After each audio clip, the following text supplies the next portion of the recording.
Standard form of numbers is extremely important for O-level students and will always come in the exam.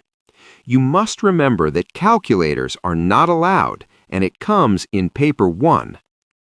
So what is standard form, really? It's just a neat way to write really, really big or really, really small numbers. It's always a number, which we'll call A, multiplied by 10 to some power, n. Pretty straightforward, right? Well, not quite. There's a catch. Just because a number looks like that doesn't mean it's actually written in correct standard form.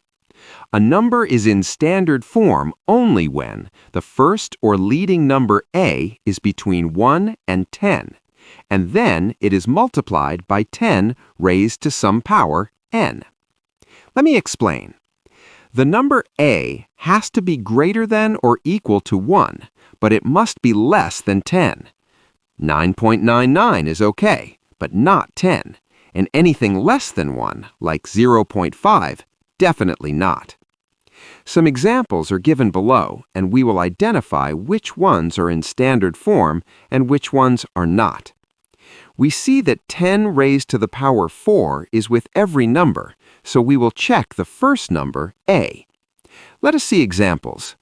The number 43.8 into 10 raised to the power 4 is not in standard form because 43.8 is greater than 10. Next, 438 into 10 raised to the power 4 is not in standard form because 438 is greater than 10. 4.38 into 10 raised to the power 4 is in standard form because 4.38 is between 1 and 10. Similarly, 0.438 into 10 raised to the power 4 is not in standard form because 0.438 is lesser than 1. So among the numbers given, only one was in standard form, and the rest were not. Now, if the number is not in standard form, we can convert it into standard form. For that, you need to move the decimal to make the first number between 1 and 10. Remember the rules of moving the decimal. If you move the decimal to the right in leading number, the power of 10 decreases. If you move the decimal to the left in the leading number, the power of 10 increases. Moving decimal right reduces power. Remember, R is for right and R is for reduce. And moving the decimal left increases power. Let's go through some examples. 428.69 into 10 raised to the power 6 is not in standard form, as 428.69 is bigger than 1. It can be in standard form if we shift the decimal and place it between both 4 and 2. We will get 4.2869, which is between 1 and 10. For that, we need to move the decimal to left. As we have moved 2 steps to the left, therefore, as per the rule, our power will also increase by 2 steps. Therefore, our answer will become 4.2869 into 10 raised to the power 8. Now we have a standard form because our leading number, 4.2869, is between 1 and 10, and also we got a 10 raised to the power 8 portion. Let's go through another example.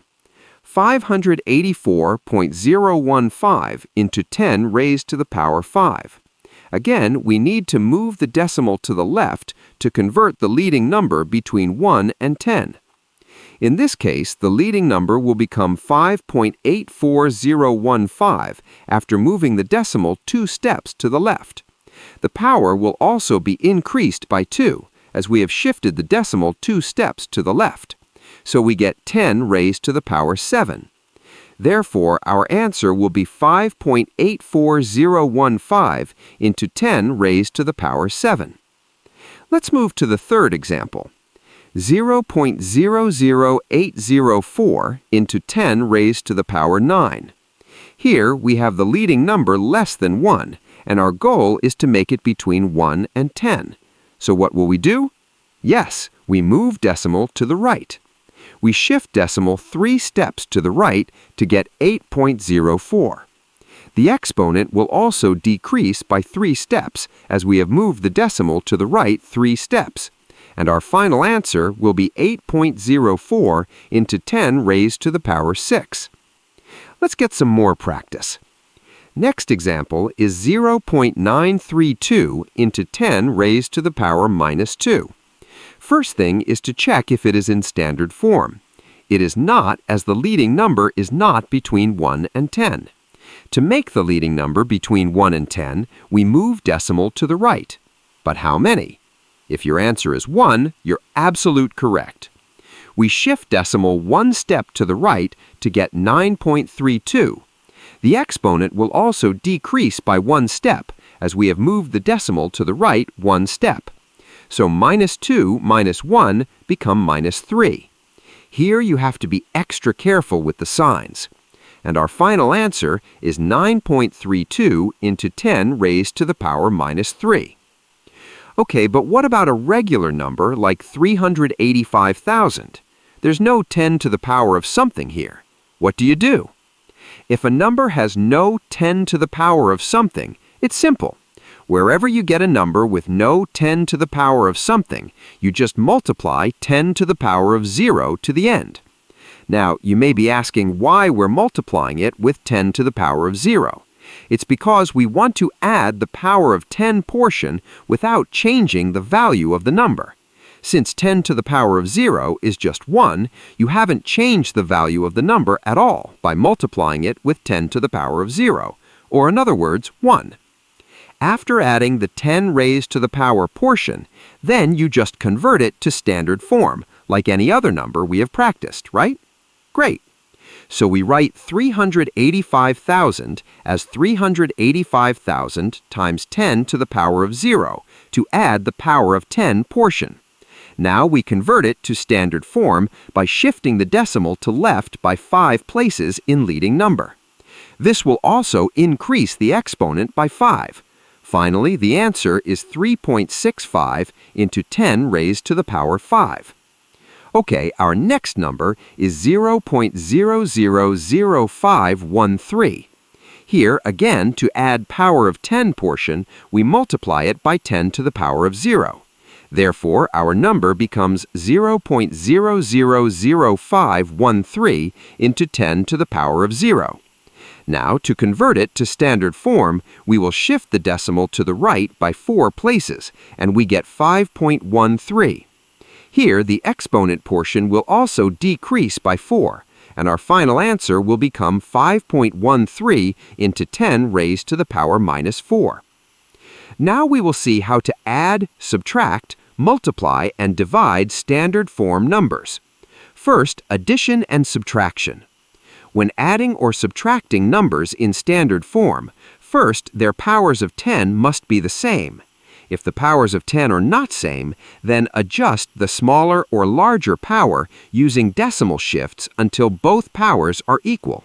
Second, factor out that common power. Third, do the simple addition or subtraction. Let's work out an example to fully understand the concept.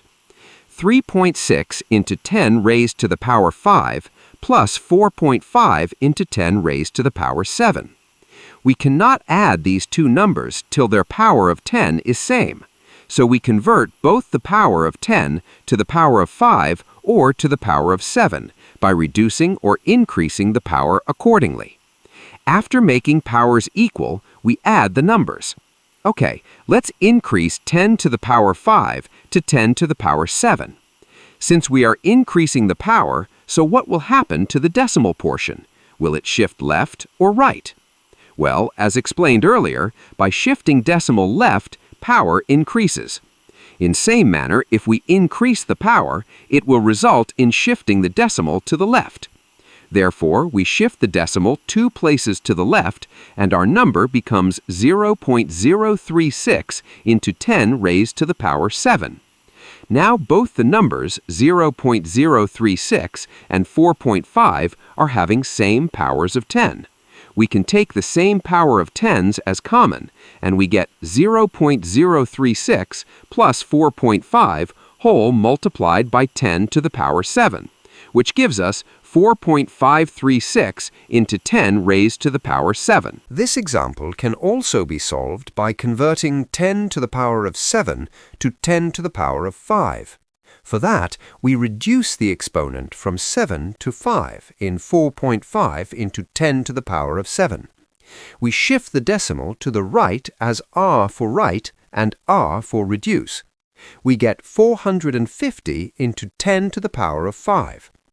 Now both the numbers, 3.6 and 450, are having same power of 10, the power of 5.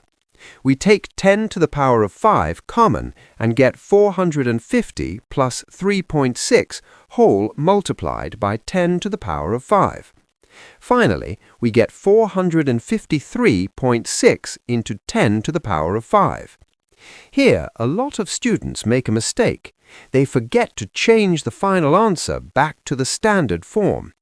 So, in our case, we shift the decimal 2 places left, which gives us 4.536, and the exponent of 10 is increased by 2, thus making our answer 4.536 into 10 to the power of 7. See, our answer is same if we convert both the power of 10 to 5 or 7 by reducing or increasing powers. Remember the exam tip. Always make the smaller power same for easier approach. That way you would be dealing with numbers having less decimals, making it easy to add or subtract the leading number portion. Now let's do an example of subtraction. Here we have 1.5 into 10 to the power of 5 minus 2 into 10 to the power of 3. As we have studied in exam tip, we will convert the 10 to the power of 5 to 10 to the power of 3 to make the powers in lower exponents.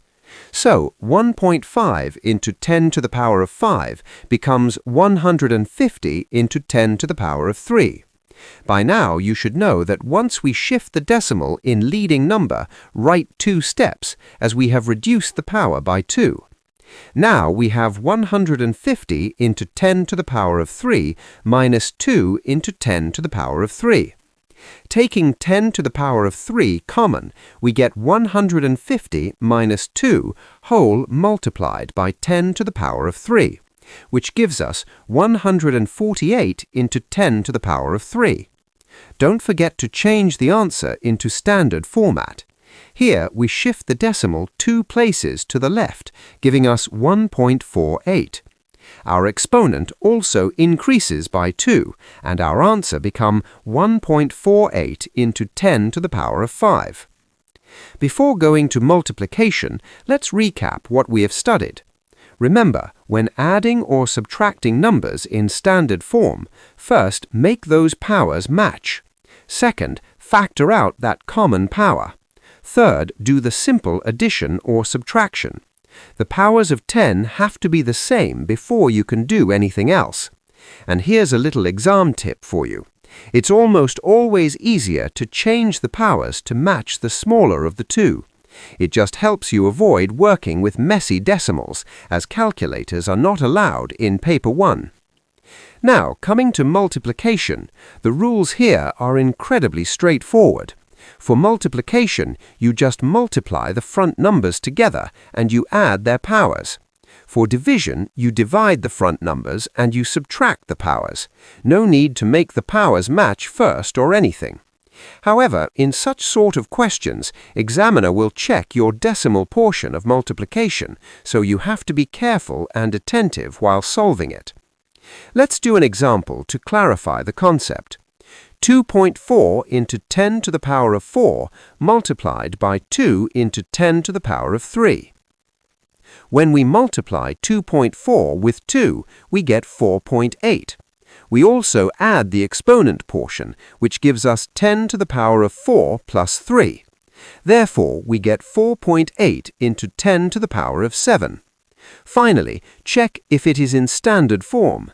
In this case, it is already in standard form, so our answer will be 4.8 into 10 to the power of 7. For division in standard form, we divide the numbers and subtract the powers. Let's do an example. 6.3 into 10 to the power of 5 divided by 3 into 10 to the power of 2. So, as per the rule studied, we divide the numbers first.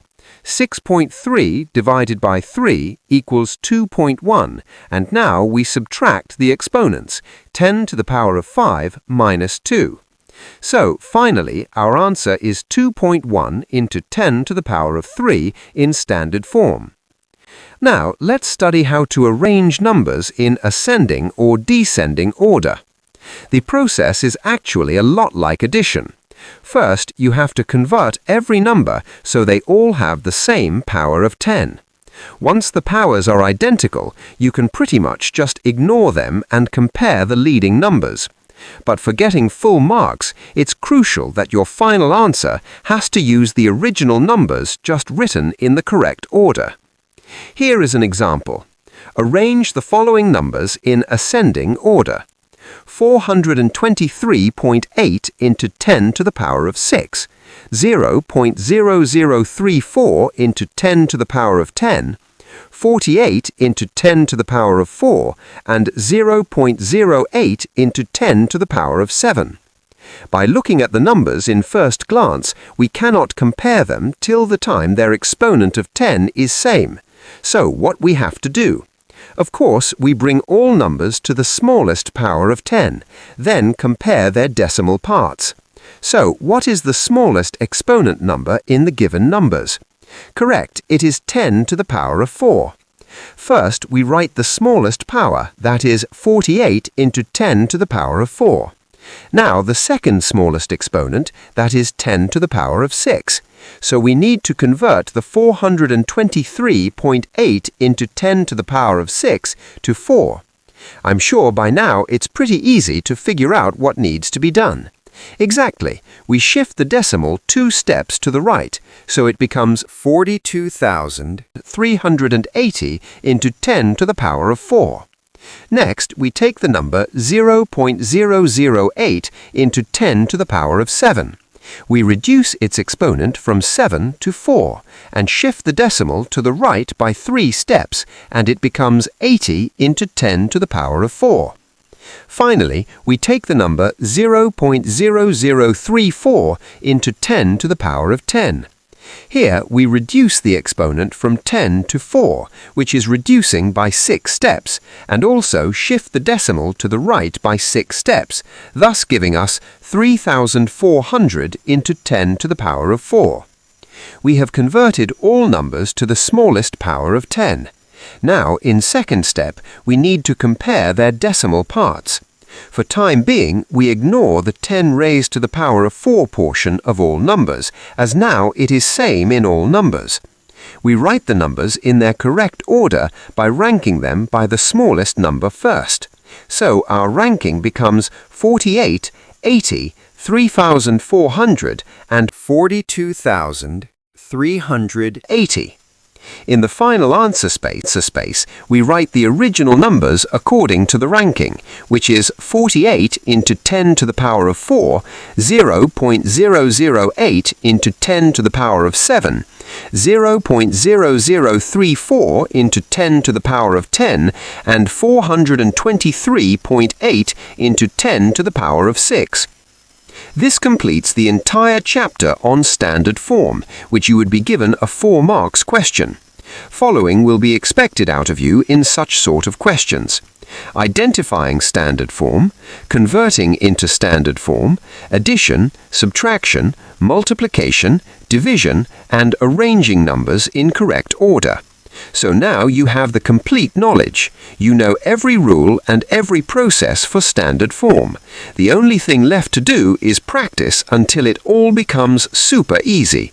Please like and subscribe for more educational video lectures.